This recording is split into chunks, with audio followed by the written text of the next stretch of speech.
Hello and welcome to Healthcare AI, the podcast that explores artificial intelligence and its ability to improve patient lives. I'm Todd Schlesinger, your kind and gentle host for today's show, which also happens to be our inaugural episode. I'm very excited to be here. A big welcome to all of our listeners and thanks to everyone for joining us. During today's podcast, we're going to try to answer the question, what makes an AI solution work for the healthcare industry?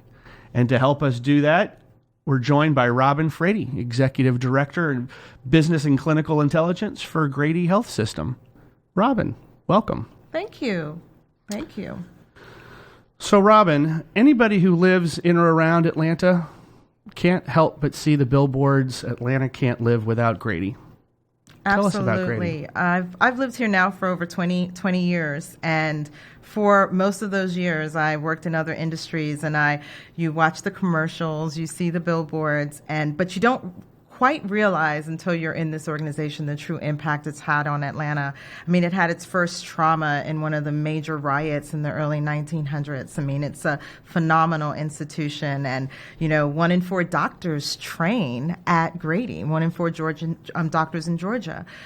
We have about 140,000 patients treated in our emergency department every single year. I mean, the volume and the dependency on this institution is amazing, and when we look at, if you've never been even into the hospital, you see our ambulances across the whole greater Atlanta area, and we respond to about 125,000 calls a year. So its impact is amazing, but more importantly, it is our public safety net. We serve the underserved. We make sure that they have the best patient care and as best a patient experience as we can provide as an organization. So we have some specialties that everyone knows about, level 1 trauma and phenomenal at neuro and burn, but at the end of the day, this organization is serving Atlanta in such a great way. And the moment I walked in the door and took on this role, I was super proud that I was given the opportunity to serve as well. Well, speaking of that, what I always found fascinating and what I loved about your perspective in healthcare is that you didn't come from healthcare. No, I've been in a bunch of other industries, always in the area of data reporting, analytics, something in that space. So, I've worked in the nonprofit space. I spent a lot of time, about 8 years in nonprofit. I've worked in banking, loan servicing. I was also a consultant. I worked at one of the other large companies in Atlanta, Coca-Cola. But I kept an eye on healthcare, and one of the reasons I did, I like this idea of applying knowledge from other industries to a new industry, especially an industry that was so young when it came to creating data. Because if you think about it, most of us remember paper charts when you were going to visit your doctor, or you took your children in to see their doctor, and they'd come out with those manila folders and everything was written and you could barely read what your physician was writing. I mean, that's where we were just a decade ago. And so now all of a sudden you have this industry that is creating a ton of data like we've never seen before. And I just thought, hey, the things that I've done in these other industries, like trading, where data is so fast and furious, or in banking, or even in the nonprofit space, like I could actually apply this to healthcare and see what I could do. And my CIO took a chance on hiring someone that didn't have the direct background, and it's been an interesting journey ever since. So share with our listeners a little bit about your role now at Grady. So I pretty much am in charge of anything that has to do with data moving, data reporting, dashboards, analytics, and try to lead strategies when it comes in overall how we're using our data. So I separate that out from the creation of information. So I'm not on the side of the house that are around workflows or working directly with the clinicians on how they capture data. Where I am is at the other end of the spectrum, where we are looking at how we can use this data in an aggregate way, in a way that can help us understand our patient population, understand what we're doing, understand our visits, and understand the timing of things in the hospital. So I am on the use of data side. And so when you think about that, that can be anything from reporting regulatory numbers to AI and the use of data to make us better at direct patient care.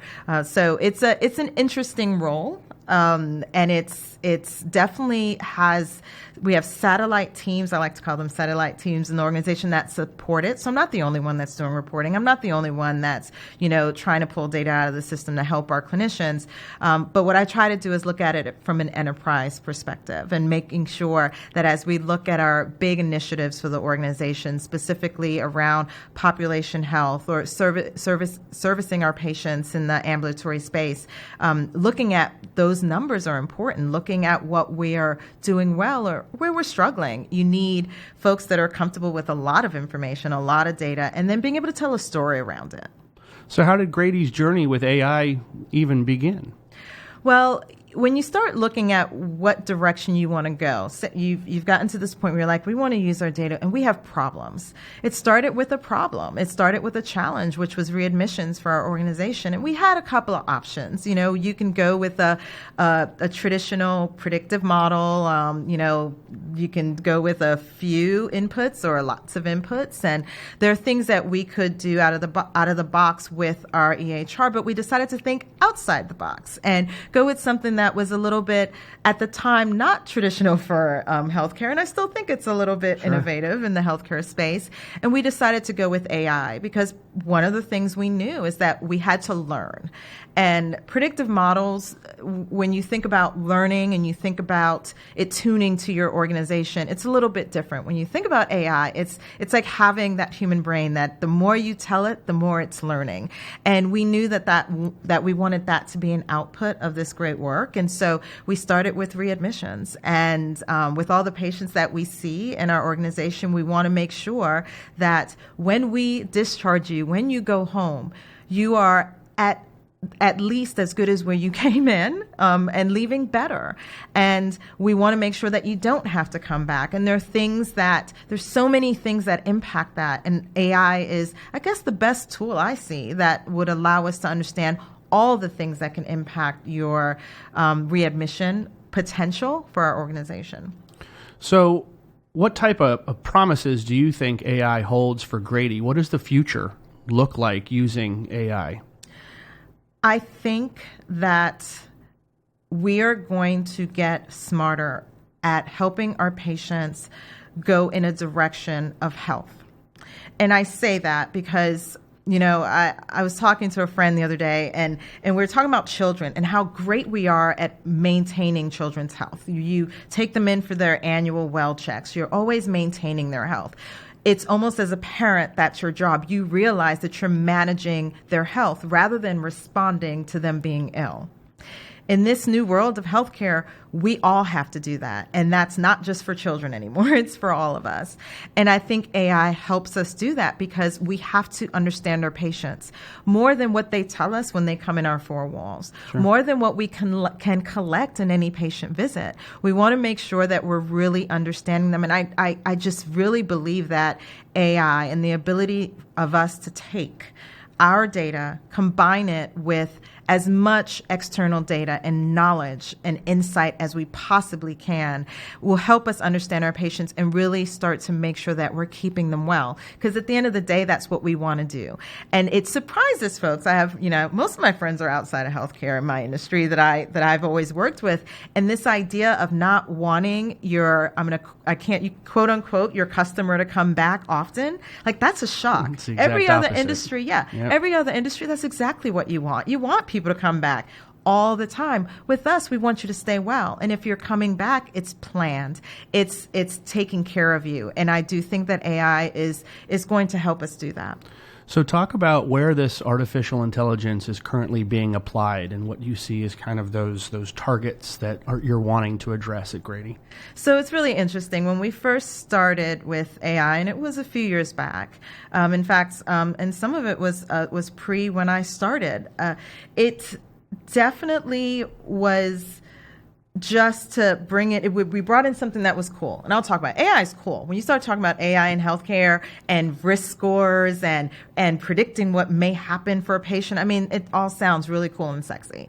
And then the reality of it is you bring this into an organization and you have clinicians. So you have your nurses and you have your physicians. And Grady's a teaching hospital. So we have chiefs, we have fellows, we have our, attendings, of course, we have residents. I mean, we have this diverse population of people caring for our patients. So how do you take this opportunity, which is this cool, technical thing, and apply it and have them accept it? That is a challenge. It is a hurdle. And if not done well, you can have a false start. And I'd have to say we had a false start at first. So we came in with it and we had readmissions and we tried to use it in case management. It didn't quite work at first. But then, I do think when things are supposed to happen, unique opportunities present themselves. And we had our mobile integrated health team that had been stood up. And basically, they go visit patients outside of our Grady facilities. And if you know the Grady population, we're talking about people who potentially couldn't get to a hospital, couldn't get to go get their meds. They are in food deserts. Like, there are all these reasons why some of these patients could not come back and get the care that they needed. So they were visiting, and then we started thinking, what if they could target patients that were at the highest risk of coming back after being discharged? Bam, that was it. And we started using it, and it started off really small. And as all things, I think like this big should. So we started off small, and they started visiting patients. And there were some, challenges with it, like how we were capturing those particular visits and things like that.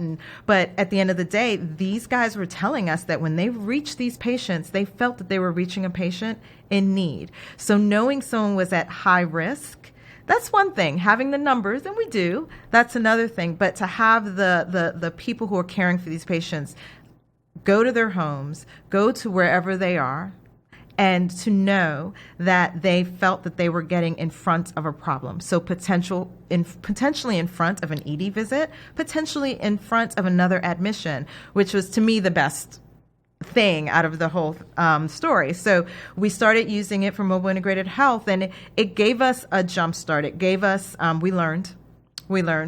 As much as I'm a techie, so as much as we may think a tech solution is really cool and sexy, you have to have a good reason. The patient has to be at the center of it. It has to be what you're trying to solve for. And then you're applying, what you can do. And in this case, it was, hey, we want to make sure you're well. We want to make sure you're staying well. So we're going to come visit you and get in front of it. And if it's meds, it's meds. If it's food, it's food. Yeah. But whatever that is, we're going to try to get in front of it so that we can knock you off that trajectory so that maybe you don't have to be readmitted. Maybe you don't have to present in the ED. So it was mobile integrated health, but it was after a false start. It was after we had to make some mistakes.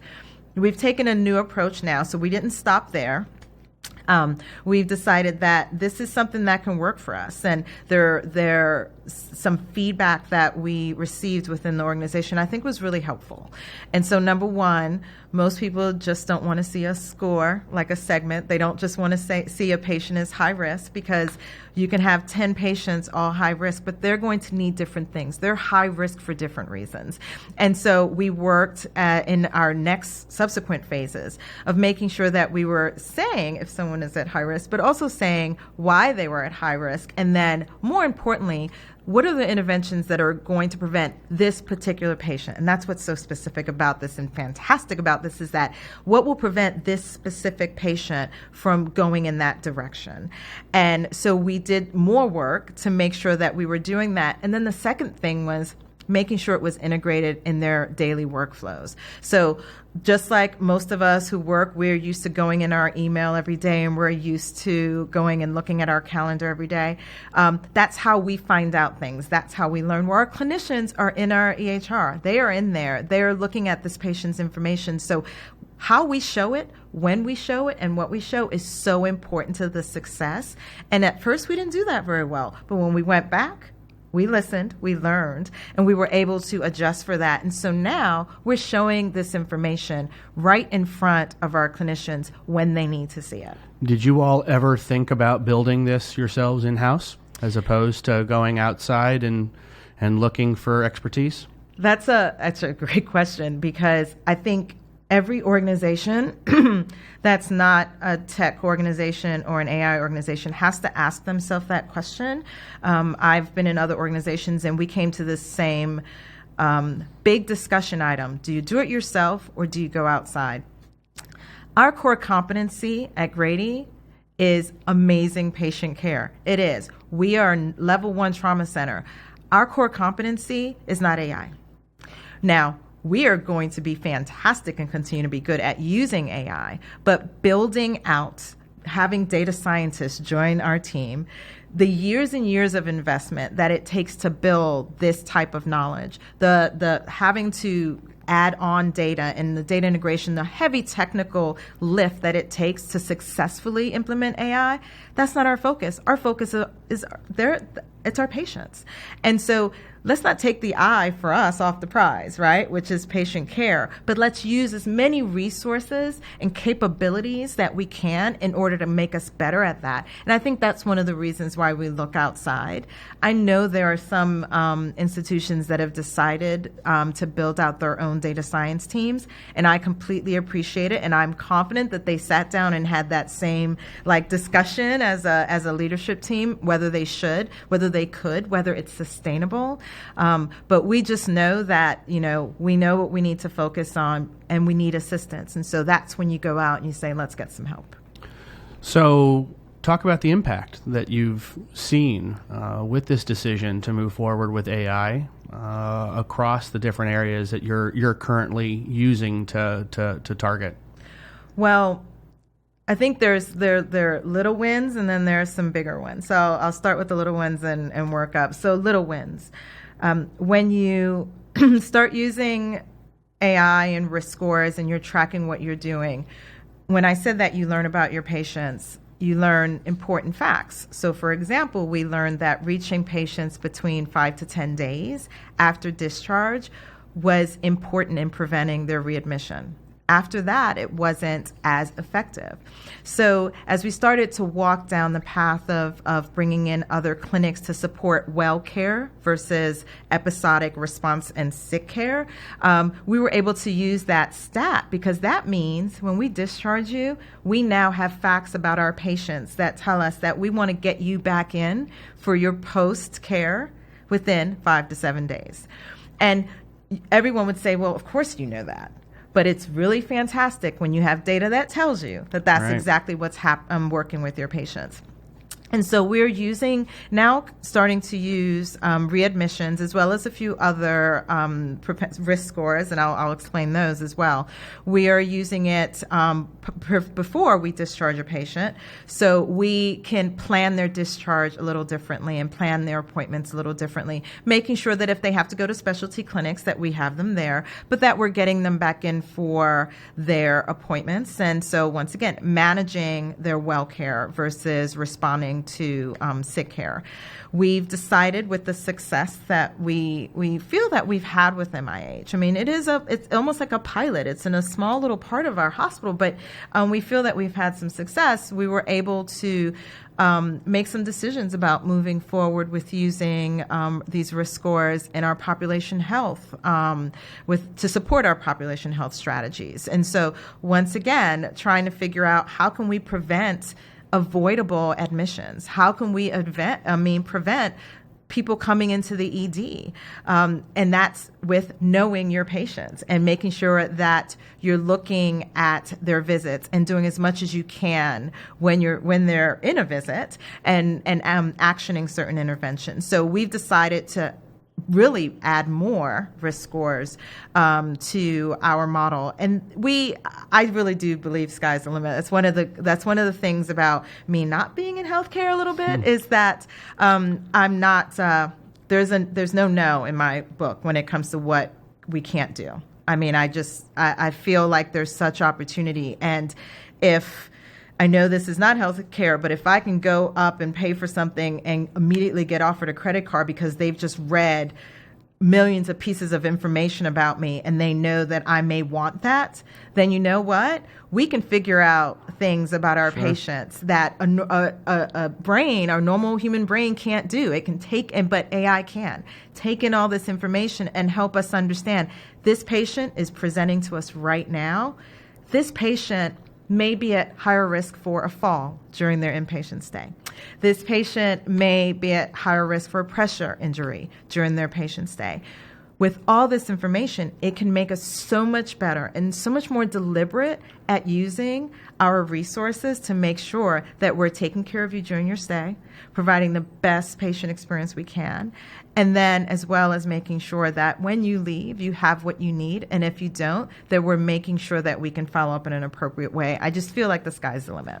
Well, you mentioned pressure injuries, you mentioned patient experience, you've mentioned several other infections and conditions. So can you make a comparison of implementing an AI compared to maybe even the traditional EHR models?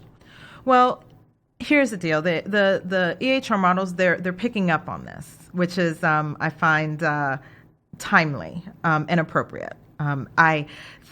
Most of them started because it's all around capturing data and replacing that paper chart that we were used to. So that's where their focus was, and it allowed some smaller boutique firms to really get in there and get what is a tremendous head start on understanding how this really works.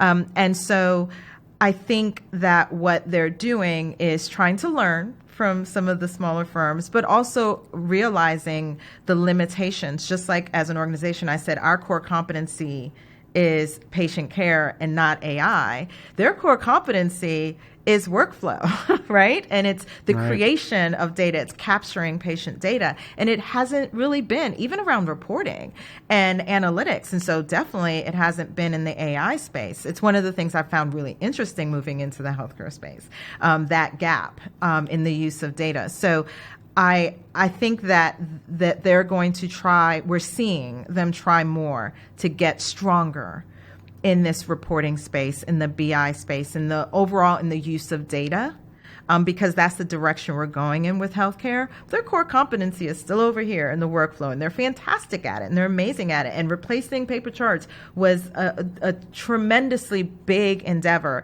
and they're still doing it, and it's still a journey.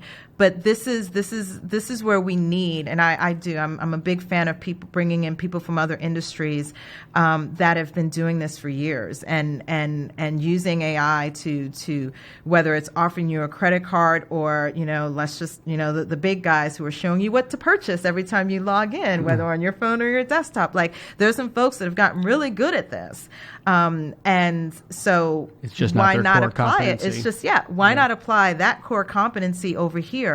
And all of a sudden, like we're all making healthcare better. I just think there's such an opportunity there, but they need to continue to focus, my opinion, of course, they need to go ahead and continue to focus on workflow, and let's continue to build on this application of AI in this space. So what are the biggest gotchas that you've uncovered during this process? So I mentioned one, but I'll mention it again. This is not about a really super cool, sexy, technical implementation. It is absolutely not that. It is about the patient. At the center, that is what you're trying to do. So when I use one of the other examples, like, for example, I'll use falls. This is not about let's implement something really cool technically to prevent falls. It's about we have patients that because they are in our care, that are at risk, that are at risk for several reasons. And if you're in the healthcare space, you probably know better than I do, whether it's something that they're taking or the injury that they had, but they're at risk. And what we want to do is make sure that we are getting in front of some of those things that we may not obviously know puts them at risk. So it's not the obvious stuff. It's the stuff that's not so obvious. And if we can, then why wouldn't we, right? If you knew that someone might fall and you would do something differently, why wouldn't you want to act on it, right? Absolutely. So I think that if you start your journey with your patient, the challenge you're having with your patients, it could be something small. I'm a fan of starting small and scaling, right? So it could be something small, but we're looking at where you have some of your biggest challenges as well, that you may not know could be easily solved with something like this, but focusing on the patient, focusing on what you would like to go well and go right, and then saying, okay, so how do we prevent that negative thing? How do we prevent that? And the ones we've talked about, presenting in the ED when you don't have to present in the ED. We are all in flu season right now. We all remember last year's flu season, right? We know we don't want to have to go to an ED because of the flu or any of the other things that come along with that. What if we could prevent these things? You would do something different. Some people get vaccinated, right? Yeah. People wash their hands more. People use hand sanitizer. If you knew, you would do something. And so I think that if you focus on what you would like to know for your patients first, start with the end in mind. Start with that, and then start focusing on, okay, so how are we going to do this? And sometimes a simple model works. I mean, sometimes it does, but sometimes it's a little bit more complex. And there's some of these big, like well care issues and pop health issues that are not simple issues. They're not. You can do everything you want to as a physician, but if that patient doesn't have someone at home taking care of them when they get discharged, or they can't get to their meds, or they can't get food, that's out of your control. But what if there are things that we can do differently to make it a little bit easier for that patient? It just changes the conversation. The other thing is, I'm really all about the complex simple. I really am. I mean, you can talk to a lot of data scientists and they could explain the black box to you, what's going on, and get all technical and mathematical on you. But you know what? You lose most of the people in the audience. If you've been to any of the AI conferences, and we have folks, and they're so super smart, and I'm so appreciative of having them in the industry, but they start talking about the numbers in the room, everyone starts picking up their phone. I watch it. It's fascinating. People want to know about impact. They want to know about impact. They want to be able to understand it, and they also want to be able to describe it themselves. And I think that when we get too deep into the numbers and the math and the complexity of it, you lose people, and then they can't repeat it.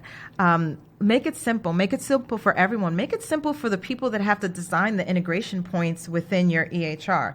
Make it simple for your clinicians. They have enough complex things to worry about rather than having to describe this AI solution that you've implemented, right? So I just think it's important. That's another one. It's like we went in and at first we were explaining things like they are, which is complex, and we lost people. We don't want to lose people. We want you to understand it. That's why marketing has jingles. You want people to understand so they can repeat and they can really start to understand the impact. And we've learned. So we've seen the evolution of this technology to date. What's the future look like for artificial intelligence in healthcare? Wow. So I've seen some things that I think is going to that'll be really fascinating. I mean, things like reading scans and where it's not the database version of it, but the having almost robotics in AI doing some of this work. I think that we are going to continue to learn and collect about our patients. So our questions are going to get more complex. And I think that that's the direction we actually have to go, because we already know, I mean, there's legal reasons, government reasons why we have to go this direction, but we have to keep people well, and we have to do a better job of it. And there are just not enough physicians in the world to follow me around and to follow you around to make sure that we're doing all those things that we need to do to stay well. And that's why I think AI is going to play such a big role, because the physicians, the nurses that we have can't follow us around. So we need something too. And I think that's where the gathering of information is going to be important. I do think that more of us are creating our own clinical data now. So think about those watches you guys are wearing and taking all your steps, and think of all the things that you're doing that eventually could be very useful in understanding your health. All of that needs to be an input for us understanding how to keep you well. And I also think that, it makes people a little nervous, but we'll start getting into genomics a little bit as well and bringing that data in. And so this brain, just like we have gotten smarter about healthcare over hundreds and thousands of years of taking care of people, I think our AI brains will get smarter and we'll start to collect more and more information. I also think it'll be more immediate. So, I referenced the idea of immediately when I pay for something that a credit card company knows who I am and knows so much about me that it's almost scary, right? We are going to get faster. And I do think that's important because as patients are presenting, whether it's at a clinic or in the ED or a direct admit because they're a trauma patient, the more we know, the quicker we know it, the better we will be at caring for that patient and also getting in front of the things that may be down the line. And so speed is something I'm looking forward to seeing in this industry. Thanks so much to our fantastic first guest, Robin Frady, and thank you all for listening to Healthcare AI with me, Todd Schlesinger. If you like our show and want to learn more, check out our website at jvion.com and look for us in the coming months on iTunes. Join us next month when we talk about how to drive primary prevention using AI.